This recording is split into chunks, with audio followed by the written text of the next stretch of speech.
Welcome to Syntropic World. I hope to take you on an adventure of possibility about a world that is syntropic, where all we do as humans in universe leaves everything better. Thank you to my wonderful guests, people I admire, people who make me better. Special thanks to Foundation Nova Diem for producing this series. If you are a social enterprise seeking an avenue for digital storytelling, I cannot recommend Nova Diem enough. Now let's get started. Thank you for listening. Well, hello, everybody. I am very excited to introduce this series that will bring you into Syntropic World. And our first guest is wonderful friend, part of the advisory team of Syntropic World, someone I respect very much, Jan Hutton. I could go through her bio. It's very extensive, including roles around the world in chief marketing roles. Currently, she's a CEO in tourism. But what I really wanted to say is that my experience of Jan is someone who is incredibly clear-sighted, very strategic, very intentionally strategic, and what I would call purposefully ambitious. So purposefully ambitious is there's a real strong transmission that she has around the work that she does is towards a better world, in which we hold as very syntropic. The sort of person that is reliable, dependable, just present. There's a real quality that I really respect. So thank you so much for being the opening guest for this series on Syntropic World, Jan. And thank you for being here. Thank you so much, Christine. I'm excited to be here today. I believe that you have a question for me to get this started. Yes, actually, I do. Yeah, first, just very grateful to be sharing today with you and your audience. I've got a couple of questions because you're the type of person that I think people want to just tap on the shoulder and keep asking more and more questions because I learned so much from you. But I guess the thing that intrigues me the most is you personally, as an individual, have always, I think, been a catalyst for transformative learning, probably for engagement, certainly community, bringing people together around, a single purpose, which I guess is, Syntropic World. But the part that I'm interested in is that you create this amazing syntropic value for people, for organizations, for Mother Nature. And it just makes so much sense. Nobody would listen to anything that is, the tools and methodologies that you deliver without going slam dunk. This is just exactly what I've been looking for. The blueprint makes sense and wanting with a real thirst to adopt and implement. So the part that I'm really curious about is what on earth is the biggest obstacle? Is it mindset? Is it policy? Is it funding? Is it time? It just feels like you've created something that we know the world needs, and people that are conscious know that the world needs. And then I know that you've got an incredibly successful movement. But what do you feel are the things that might be maybe holding you back, or the obstacles or the challenges, or what's the tide that you move against? Well, great question. The biggest obstacle, well, first of all, we're all fish in water, and we can't see the water. All of us, no matter, myself included, there's a whole lot of things that I can't see. And so there's a part of that is seeing the water that we're swimming in. And some of us know that it's not very healthy water that we're swimming in. So I'm talking about the current and existing systems and structures that have created a world where we can hold success in the hands of a handful of billionaires with more wealth than whatever else, and think it's perfectly okay for most of the world to be hungry or poor or in desperate circumstances, and think that that's a healthy world. So that's just a very superficial example of the intrinsic structures that the water that we're swimming in has created. And so there's that piece first, which is to know, in another word, know the game that we're playing in. And so many people who come into Syntropic World have an intrinsic understanding of that already. And because it is this monumental beast it's almost machine-like, a monumental, which is almost its own intelligence. It's its own version of a runaway artificial intelligence. Then there is the next piece around that, which is it can be overwhelming, and people can have a sense of, I don't know what to do. It's too big. I don't know what to do. Where do I get started? And there can be hopelessness in that and helplessness in that. And so those are the pieces as well that can be clear obstacles for people.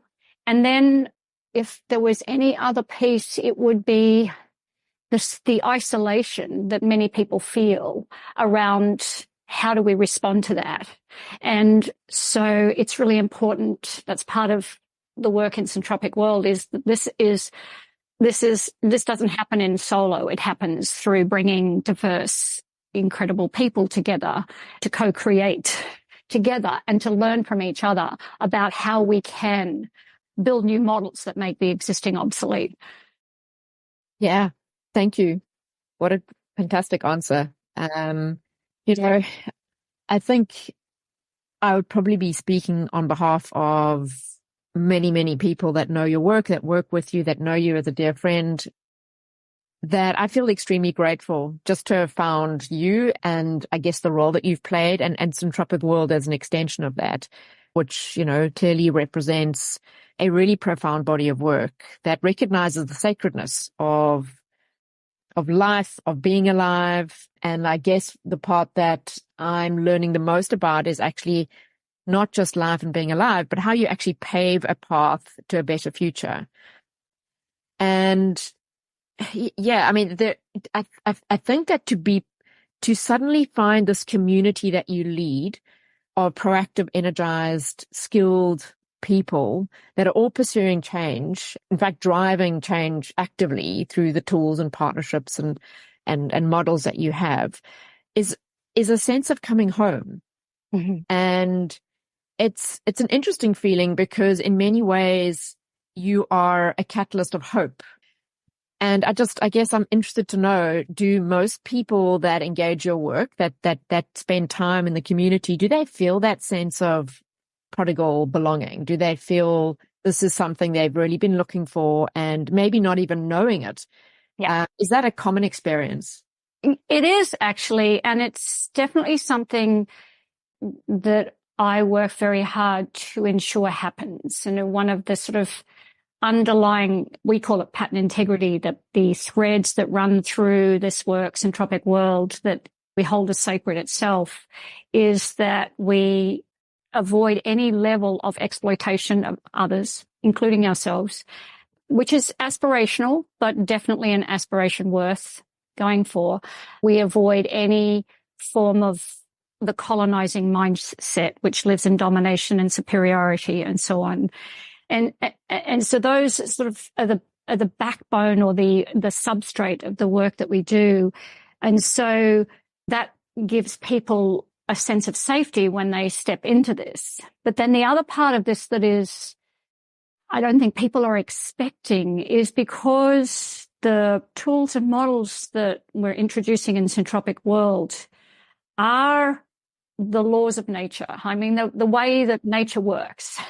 And so even though we've reached this place at this time where often nature is this separate thing over there that we can take from, exploit, and forget about, we forget that we are actually nature.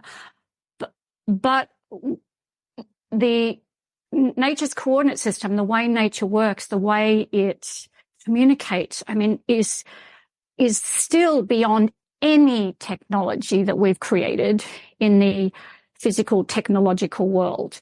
And yet we're engaging with it all the time. And so when people, there's sort of this exhale because, oh, I get it.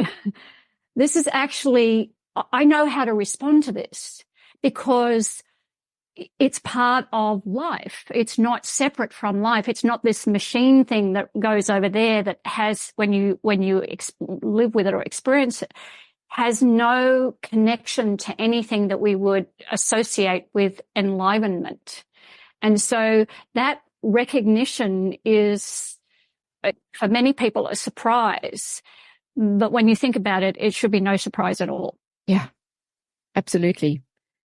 I think we all need to be reminded that, we are nature. And I have philosophically always said that nature is my church. I'm not sure that is certainly not meant in any religious context, but it is the doorway to my spirituality. And I haven't often looked at nature beyond that. I haven't necessarily looked at nature as something that offers, patterns and methodologies to relationship, to business, to being.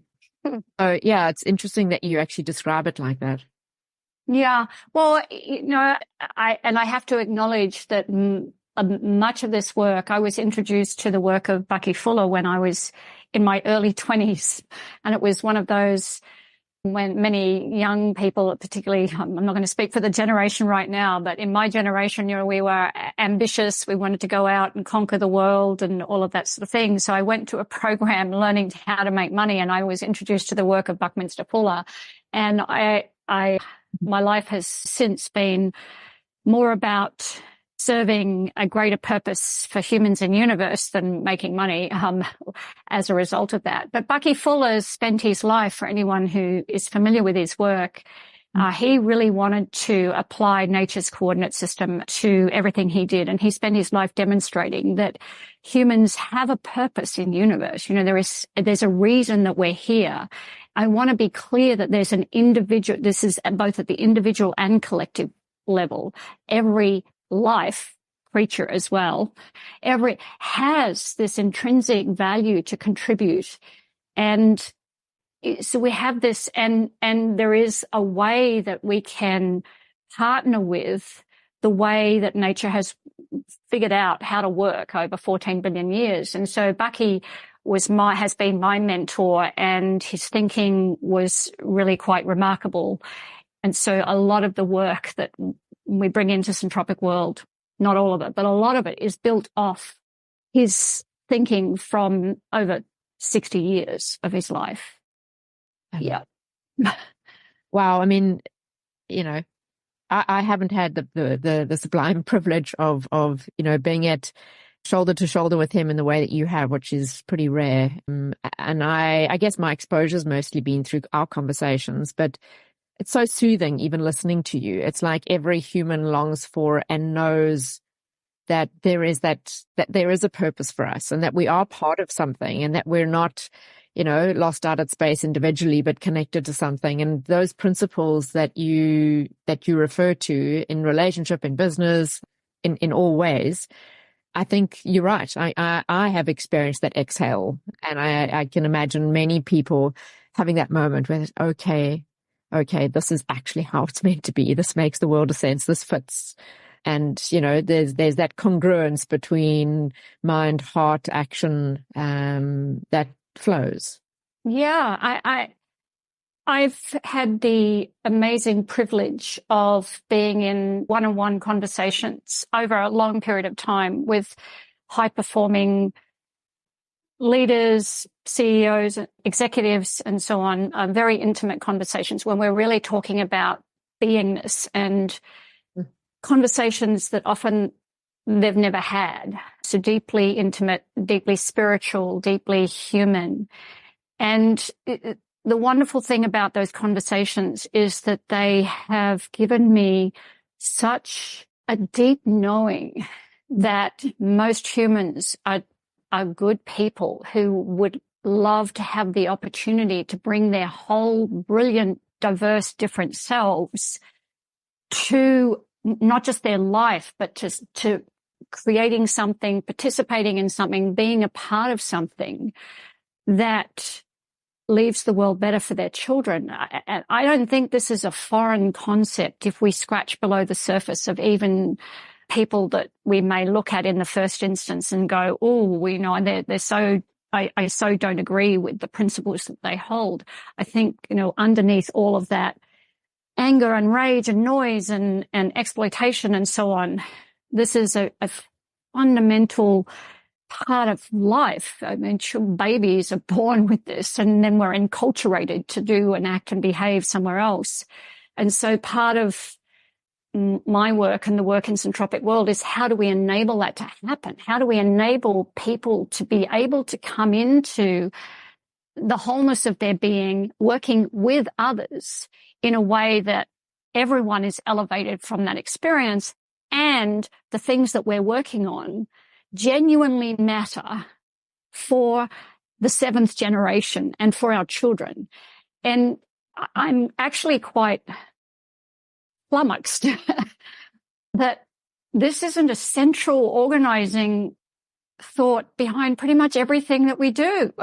It's like, you know, really, why are more people not genuinely acting in this way? Because ultimately it really is what we want, I believe. I could be naive, but I believe that. I think, sure, first of all, the first part of what you said there really touched me. Like, I could just feel a level of emotion when you spoke about those leaders and those conversations. You know, I have worked in a senior executive capacity for many, many years, you know, getting close to 2 decades, which gives away my age. And it has often not been my experience. And I somehow made a bit of a conscious choice, but I cannot tell you how it came about or even when. It was just this drip feed of courage that I was going to be different, that I wanted to show up differently, that I wanted to heal people. And I don't mean that word to sound dramatic, but that's how it felt. And so I listened to you talk about the type of coaching you did with those leaders, and gosh, there's so much more of that needed. There is so much more of that needed. And you say that you're sometimes flummoxed about the fact that this why is this not just the central piece to our conversations, to our decision making, to our education, to the process of upbringing, and it probably goes in a whole different direction, and probably not for this conversation, but you know, I do look at so many people, and you spoke about the diversity of human emotions just now, and we did come here to experience all of them. But there is something where there is this dichotomy of longing to know and being scared to know. And there is, we distract our lives, and I've been guilty. So I don't, certainly not looking at others. I'm looking at myself when I say this, but it doesn't matter whether we distract ourselves by, you know, in a shopping center or in a church or gambling or, you know, spending money or having a drink and I'm not saying any of these things are right or wrong. This is not about that. What I'm saying is our lives are so full of the stuff that doesn't have meaning that we have mastered the art of distraction. And that keeps us locked into the systemic existing frameworks of life and the system that we're part of, that we perpetuate in this, you know, in a free fall sense where we don't ask the right questions, and many people are just on autopilot. And so I guess part of the urgency, part of the evangelism of the work that you do is actually, and that's why I just love the name that you spoke about earlier, Awakenings. It's about how do we wake people up? How do we get people to think and to feel and to be conscious and to inquire? How do we get just to that point? Because that's the trigger for it all. Mm-hmm. Well, the other advantage of working with people, including myself, always working on myself, but working with people, is a deep respect for beautiful principle that was very present in the Greek language set, which is the principle of kairos time, Kairos, kairos time, which is kind of the clock. I call it the clock of the heavens. So kairos time is that amazing time when synchronicities or so on happen. And almost everybody I know knows kairos time because they've had some level of experience of it. And what I've learnt through my own life as well is that, going back to the unique specialness of every life, is, and I want to ask you about your thread, Jan, but is that there is a thread through every life that may be dampened, tampered with, even to the attempt of having it like turn off. But it's the thread of literally of our animating life. And Kairos time has its way with us, often by bringing us to our knees so that we can get to the place where we go, okay, now I'm going to turn and actually live my life or take action in my life towards things that I really care about, that really matter to me. And I've facilitated that process in others so many times. I've been through it myself, dark night of the soul. Anyone that reaches our age has had more than one of those experiences, likely. We know what it feels like to be completely broken down, no matter how successful we may project our lives to be, or all of that sort of stuff. We've all had those moments.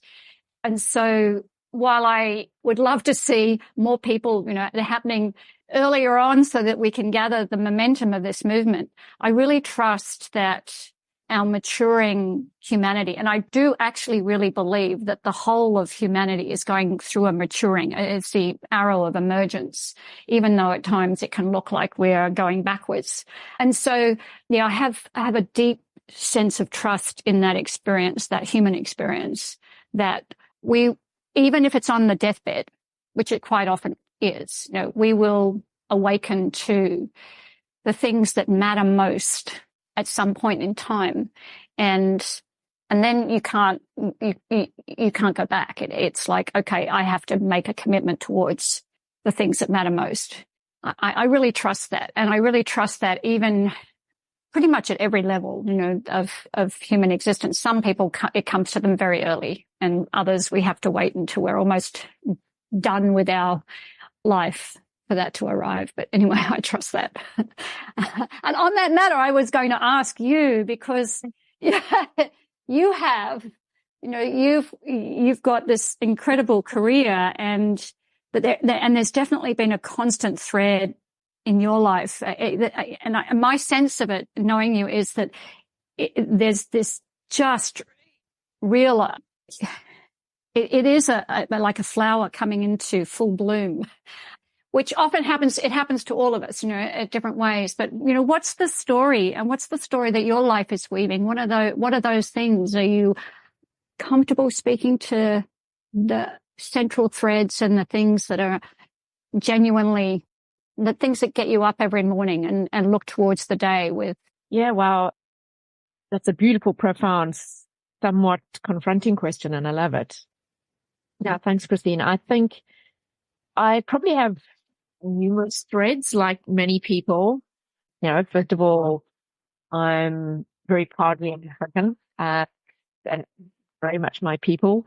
I feel a deep sense of sisterhood, if that's the right word. And when I'm with them, the wisdom, warmth, sincerity, grit, bravery, and the deeper sense of community for me is profound. And that my soul really does feel docked. I feel a real sense of belonging when I'm in Africa. It's hard to maybe articulate and for others to understand, but and I'm sure many people feel like this from their own respective continents, but certainly when African blood runs through your veins, it's just deep, even though it's such a conflicted country. It's definitely the Africanness of who I am. And it intersects in lots of ways. It intersects in, which hopefully we touch on more. It intersects in my unbridled commitment, sometimes feisty passion towards conservation, nature, wildlife, and different projects that I've steered as a result. And that's the things that stir me. I guess getting a little more personal than that, I somehow always felt, and I'm not going to get into politics. It's hard not to, coming from South Africa, but I always felt like I was somehow the wrong complexion, the wrong gender, the wrong orientation, the wrong education. I grew up at a time where it was towards the end of apartheid. I was still a child through apartheid, probably not paying attention, being quite passive, but coming into maturity at a stage where I was profoundly affected, if not absolutely distraught, by the realization of the indignity of what my people represented, in the history of South Africa in apartheid era.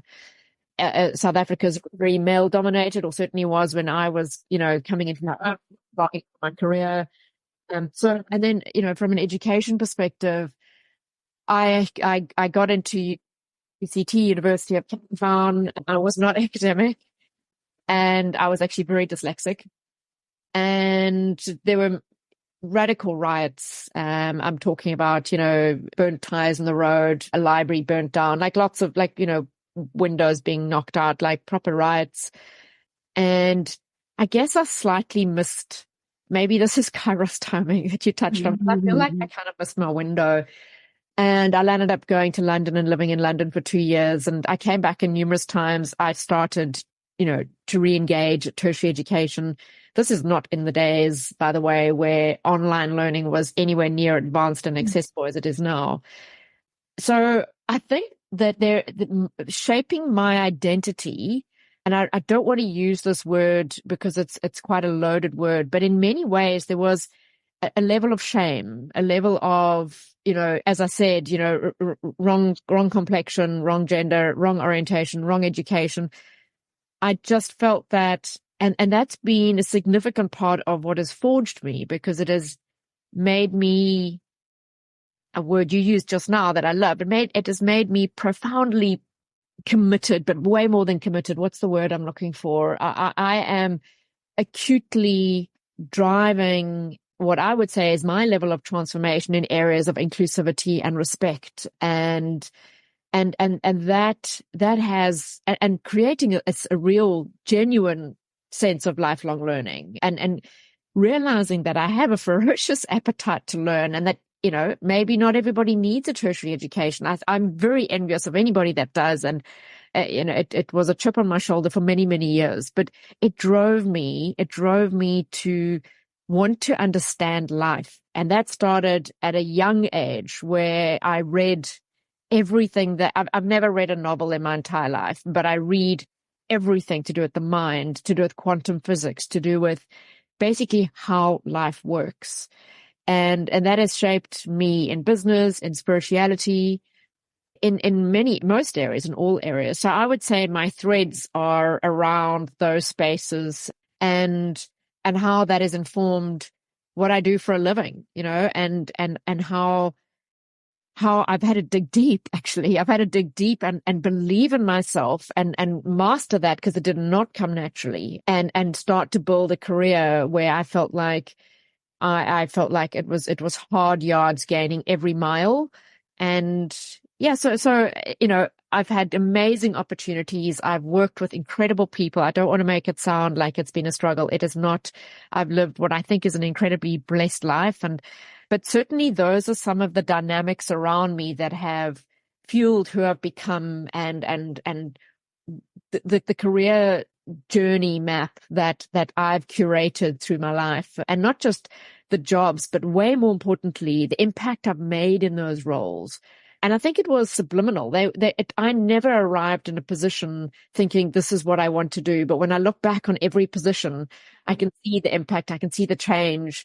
I could see how different I was in how I led, in the decisions I made, in the ethos. And that again is why I think Syntropic World for me is that powerful blueprint that, as we spoke to you a little while ago, that is that big exhale moment.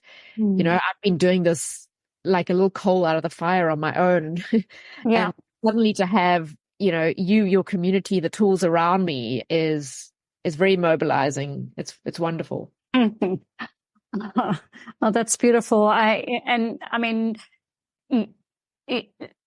think the way that you've just described all of those threads really comes across. I talk about transmission, when we really let go of all of the extraneous stuff, where our voice, our beingness speaks.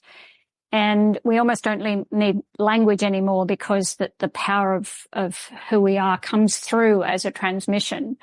And there's no ambiguity in that. And there's also an incredible sense of our own personal worth, which is important. It's not arrogant. It's not that. It's a very different thing. There's that sense of worth. And listening to your story and knowing that you managed to get some very significant roles, you know that had to be present.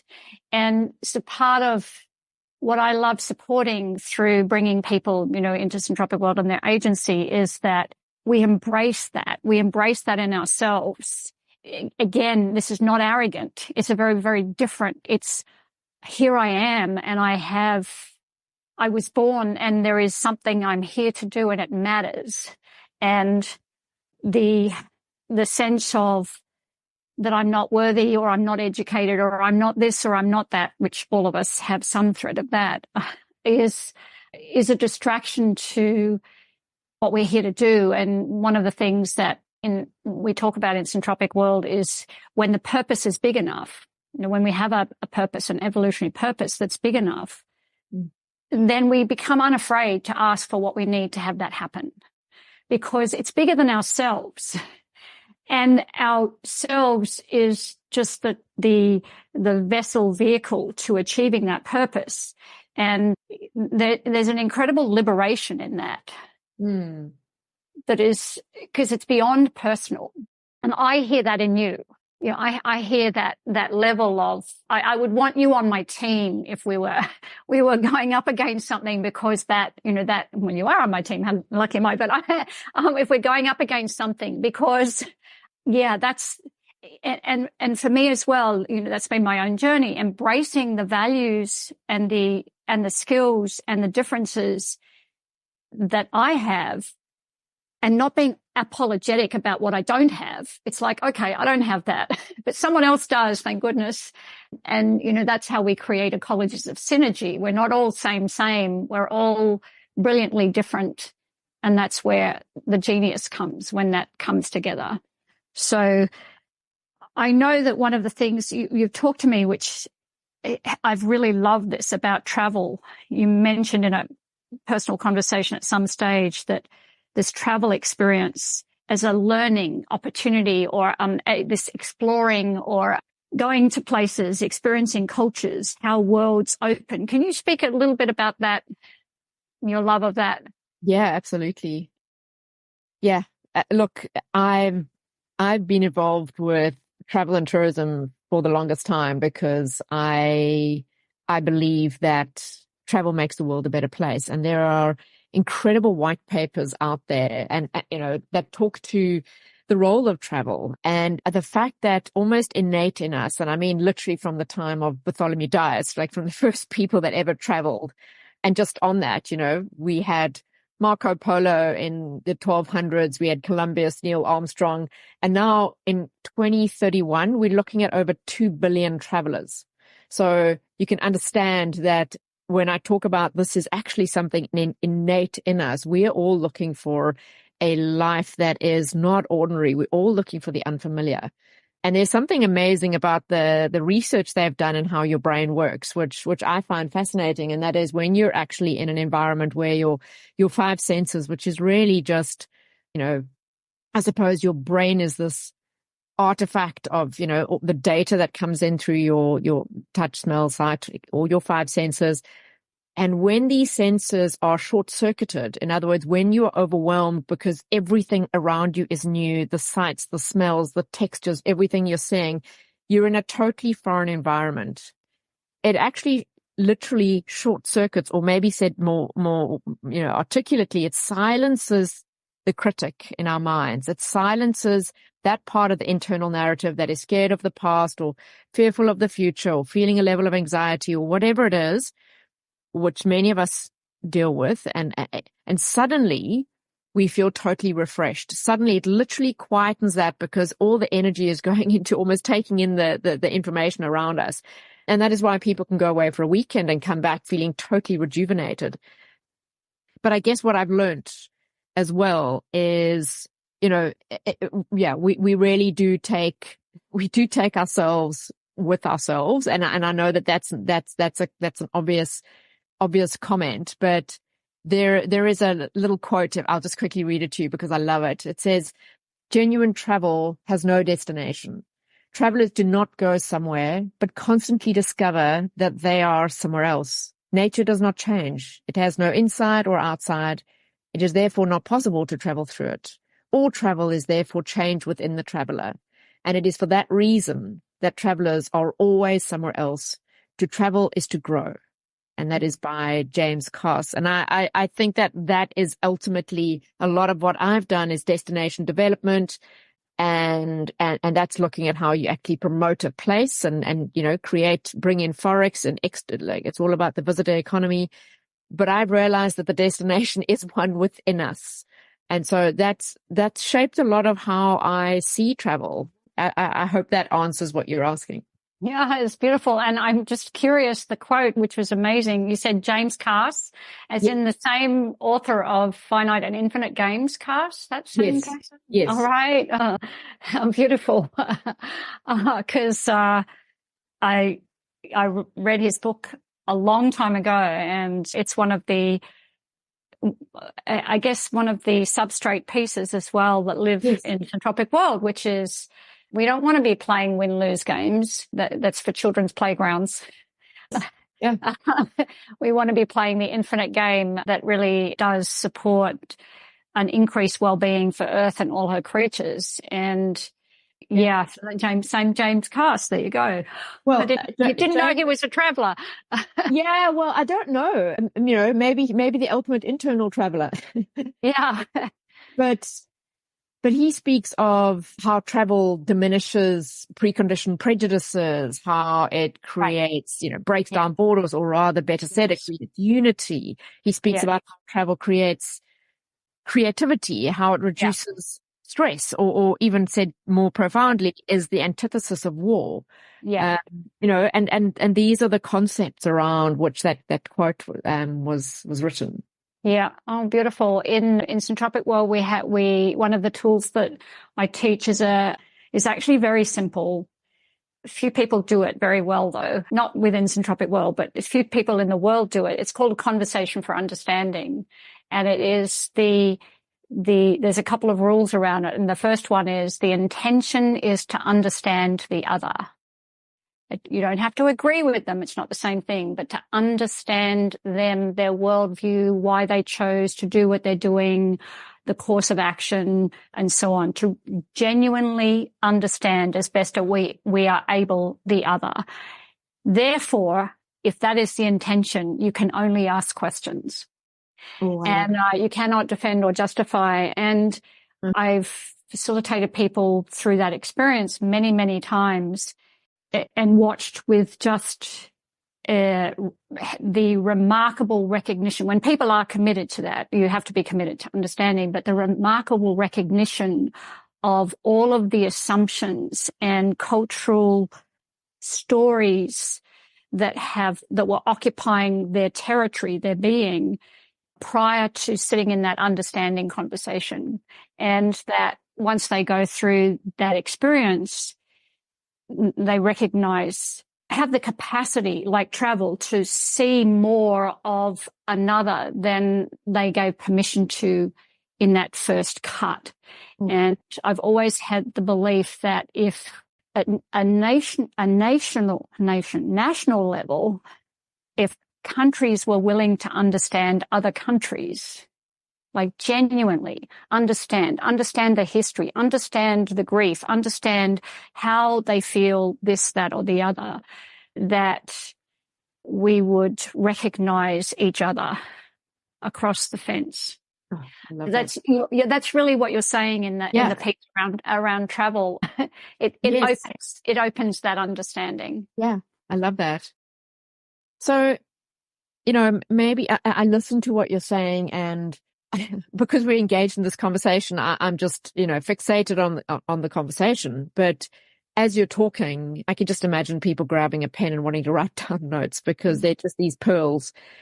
So, Christine, when I when I listen to you, and as I said earlier, I'm extremely grateful for the fact that you came into my life, and through that Syntropic World, you have a big life. You have really big thoughts. You have really, really big goals, and you have a big spirit. And I suppose something I'd love you to share with us is just how all of that culminated into you birthing Syntropic World. Like, what was the seed that germinated into this incredible global movement? Where did it all start? What's the backstory that nobody will ever know unless they heard it here? Yeah. Well, it was a sequence of events. And for most of my life, I honestly felt lost. I really did. I felt unworthy, lost. I had all of that sort of stuff. But like you, an incredible appetite for learning and experience.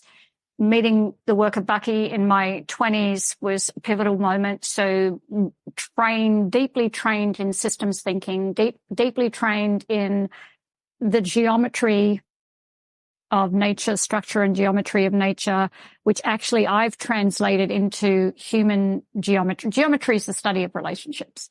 And so I had the opportunity to practice the work of Bucky and so on in corporate settings. People didn't know I was doing that. But there is actually a geometric design to how we create ecologies of synergy.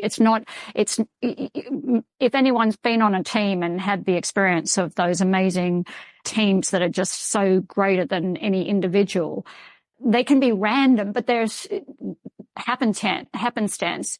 But there is actually a way that we can design them and create them. And so I was really fascinated with the human relational dynamic. As you mentioned in the sort of opening, I've always been a convener of events and things. And I had this horrible experience over many years of convening brilliant, beautiful, able people around an idea and having it fall into a messy human heap where it became about egos and it was something.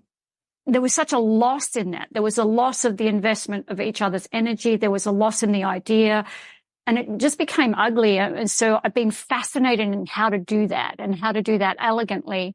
And then at my own level, because it's interior development as well, those conversations, as I said, mentioned that I've had with other people that have really affirmed this desire for humans to exist in those ecologies, first and foremost, the recognition that they're trapped in this system and they don't know what to do and they've invested their life into it and they've got kids' education to worry about and what do we do and all of that sort of thing. So that, and then, where Syntropic World really started to be birthed was when I created an event on the Gold Coast, which is where you and I both live. And this was one of those things that was inspired from the question, I don't want to be the person on the couch complaining, but what do I do?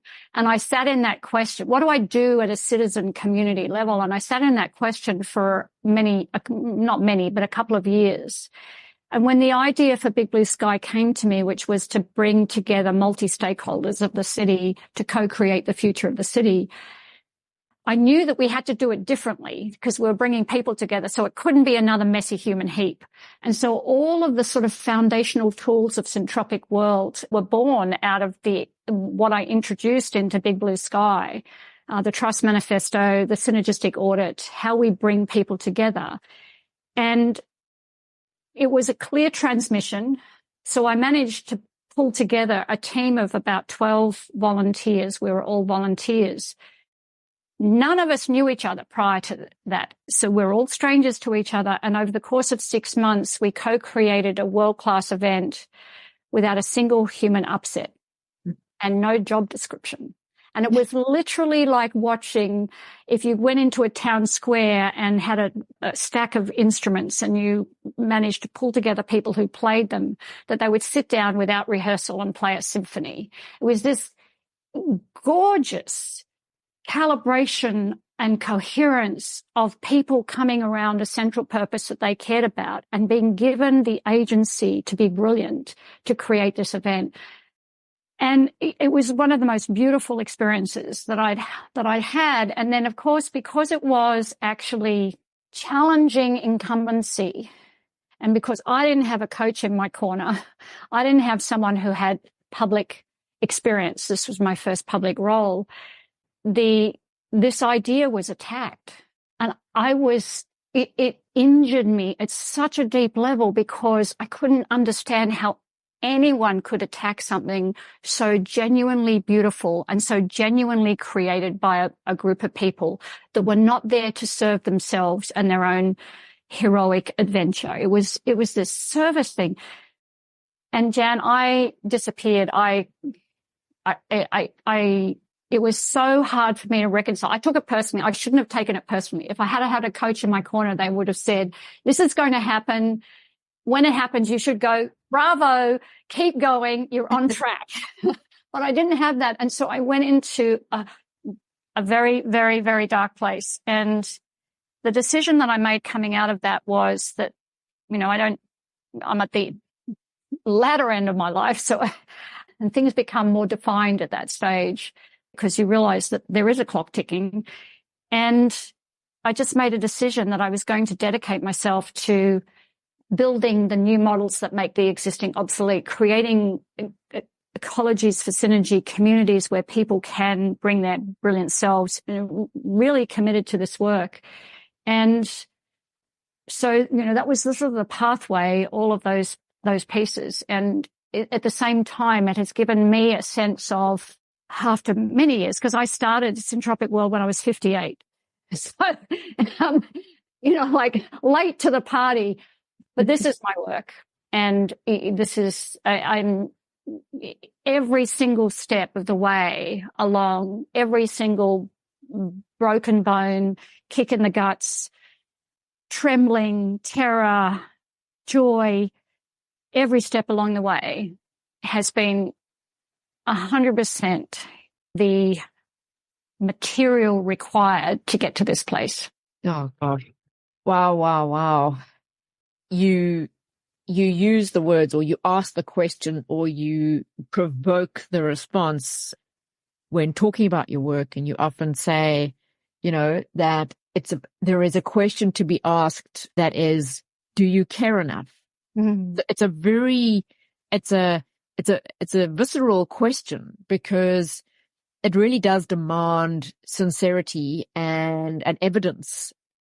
And I find it really interesting that when you say, do you care enough? And what I guess one of the things I wanted to maybe ask you to expand on is, you said in a conversation we had before that, we ultimately as humans, we all want the same thing. We all want to be seen, to experience joy and beauty and opportunity and to feel valued and, to have a sense of meaning and, whatever else, to feel loved. And that's cross-cultural. And I suppose in many ways, as a result, you've created a business that is global. And, correct me if I'm wrong, but you've reached so many, many people who feel like I do across over 30 countries, if I'm correct. Mm-hmm. And I wanted to just ask, how do you go about sharing access to your business? Because I know you've got a really unique approach and model that goes way beyond just the normal commercials that a business would have. It's almost as if the entry ticket, the entry criteria are, do you care enough? And if that response is unequivocally yes, you seem to hold hands pretty quickly. So do you want to expand on that a little? Yeah. And so a piece of this is that I was a single mum, largely unsupported for most of my life. And I was raised in a very traditional sort of liberal family where the thinking was that anyone who was on welfare of any level was a lazy person. Well, of course, Kairos timing had a different experience for me. So as a single mum, I was, for many years, I was in a very precarious state, and I didn't have access to many of the things that I wanted to. So I learned to be a community oriented, genuinely caring for accessibility for people through my heartfelt way. And so with Syntropic World, we pretty much are breaking every rule, hopefully, because that's part of what we're doing. So one of the things that we do in any of the classes that we have is we offer it at the moment in 4 currencies. Currency use is a form of exploitation. We need to name that.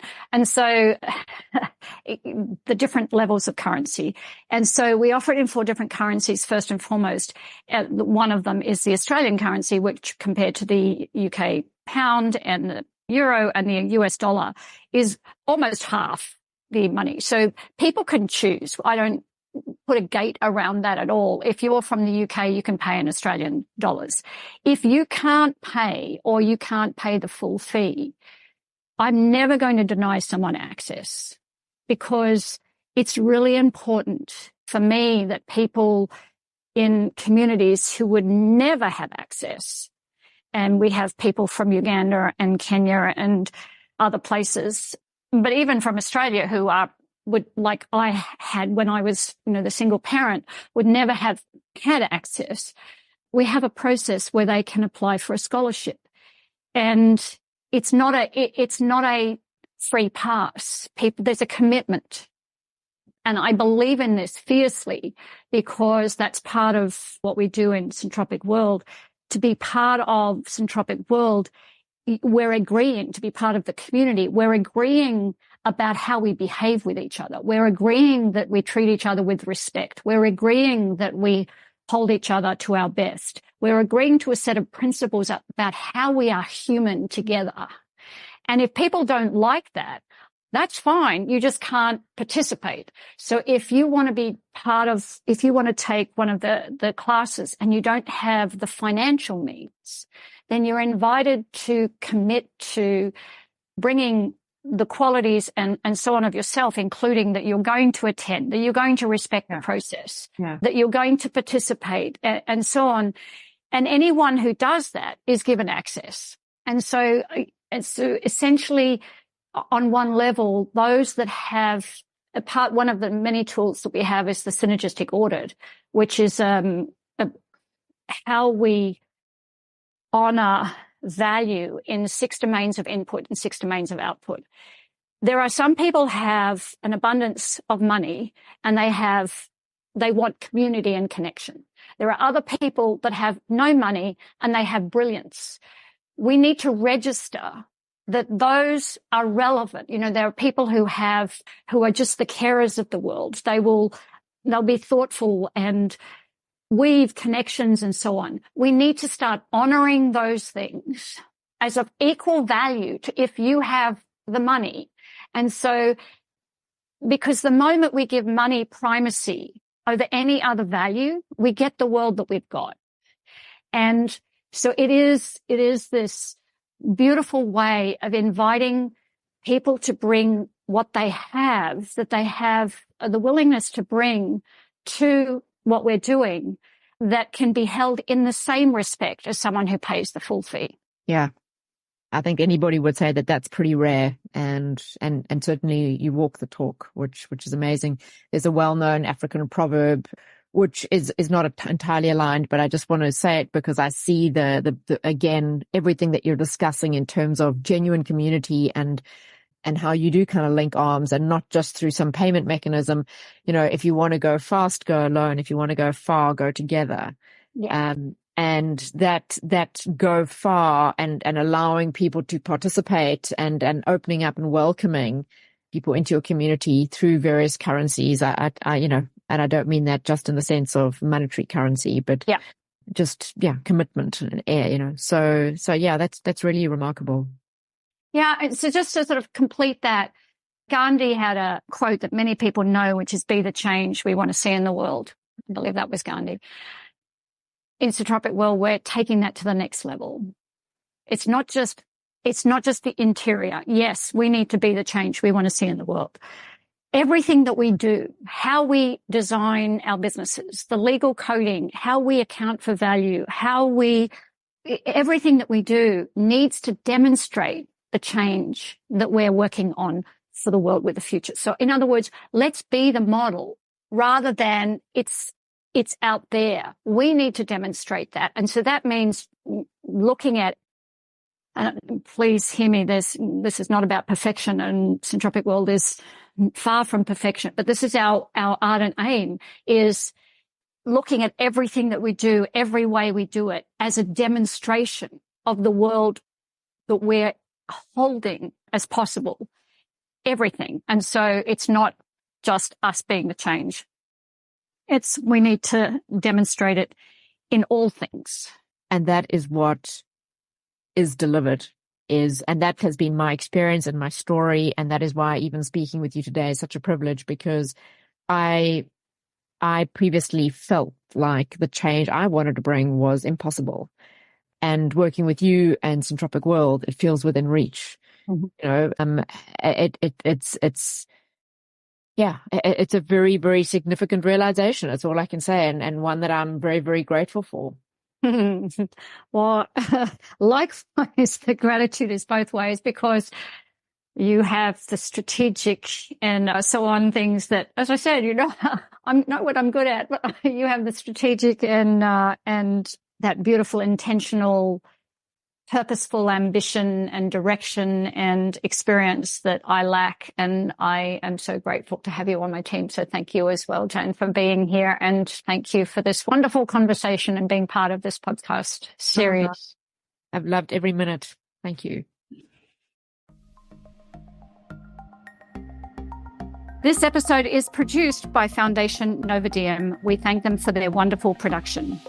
If you are curious to learn more about Syntropic World, then please visit syntropic.world and sign up for our weekly Sunday Syntropy, where you will receive articles, tools, and resources to support your syntropic journey. You can also find us on all the socials at Syntropic World. We love questions. Please ask. You can email us at hello@syntropic.world. Let's leave everything better and be syntropic. Thank you for listening.